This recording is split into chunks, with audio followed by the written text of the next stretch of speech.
So, Eagles, Essendon, tanking or not tanking? Matt, I'm a bit upset. We don't get serious on this show very often.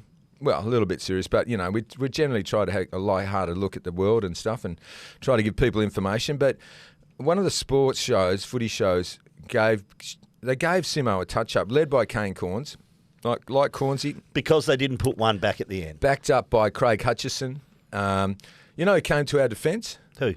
Carolyn Wilson. What'd she say? She said he can't go making allegations that Simpson was tanking. And the reason was because right at the end, after that goal...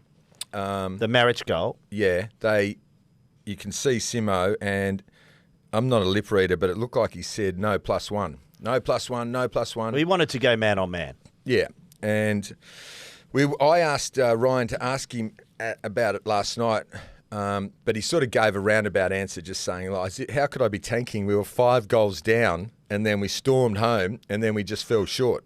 Well, Craig O'Donoghue had excellent analysis on it at the weekend, and to me, it's in the players' actions and in the players' faces, and those players were shattered after that loss. So but it's not about the players. No, I know you can coach around it. Players can't tank. Understand? They won't be able to tank in a derby. But the point is, when they were 30 points behind, he actually didn't put any mechanisms in place to stop the surge, did he? So it's quite a good answer, and just didn't look like it to me. I reckon that. Although having said that, if you are for an Eagles supporter, it's probably the perfect result. It's exactly the smallest margin. I was taking Benny Cousins was texting me going, oh no, we're not going to pinch this one, are you? Look, I've just seen Harley Reid take an absolute hanger on the telly, in the replays from the weekend's game. Are we going to lose Harley Reid?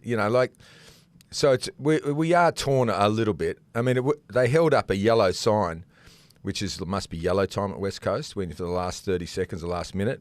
I was thinking they should have held up Thomas the Tank Engine or a picture of Harley Reid at least. Go, boys, photo of Harley. This is the bloke you're losing. What are you doing? No, it was a better performance. I'm only joking there. It was a better performance from the Eagles. Better. They nearly beat Essendon. Good time. I think they're a bit off Essendon at the moment, but the timing of it into a derby is good because it gives them a more than a silly chance this week, particularly with players to lose by another point. No, well, I mean, Shannon Hearn's back. Luke Shuey is possibly back. So McGovern is got through the game unscathed. So there's a bit of experience in there. So you wouldn't mind the Eagles losing Harley Reid in the last pick? No. I think the season they've gone through, or the 2 seasons they've gone through, it sounds weird, but I think number 1 pick's a good reward for it because you don't want to go through all that pain and not get some So by value. extension, you're saying they should lose the derby, right? I'm saying that, yes. Yeah, I'll be picking Fremantle. Now, just on... Hey, before you get off tanking, I've been researching it. Yes. I know that's a dangerous thing. But when Melbourne they didn't get done for tanking, but they got fined, didn't they? Well, they got... And then I think it was Gil McLaughlin who came out and said, I don't even know what tanking is afterwards. My old mate, Dean Bailey, very unfairly treated over that whole thing. Yeah, mate, rest in peace. Yeah. Yeah, well, he was quoted as saying, what was said to me was, if I win games, I would get sacked. This is Bailey. I was threatened. Yeah, I didn't like it. I think it was a terrible thing to be bullying and harassing not only me, but the rest of my staff to lose games. And then they cited a couple of things that had happened. So basically what they did was players who were not seriously injured were kept off the field, while investigators detailed fake injuries that ruled players out of selection and for the season, right? So that was happening. This is 2009 That's dangerous territory, the fake injuries. I think you can manage players out if they've, if you can't make finals, then I understand you manage players out for the rest of the year with legitimate injuries. Go for surgery. But if you're talking about fake... Yeah, having surgery for fake injury wouldn't be much fun, would it? No, it wouldn't, no. Go and get that knee fixed. I'm fine. No, you're getting surgery. Anyway, there were 3 games they highlighted. You love this. Round 17, 2009 versus Sydney Swans. Dean Bailey made 7 changes to a team that was defeated by Geelong by 46 points the previous week. So he made 7 changes. And in the match, he only made 67 interchange rotations, down from 85, right? So he was definitely not doing much from the bench. He was playing his cards close to his chest, didn't want to get sacked. Round 18, the next week, against Richmond, they lost just before the siren. During the match, Bailey placed several players in unusual positions.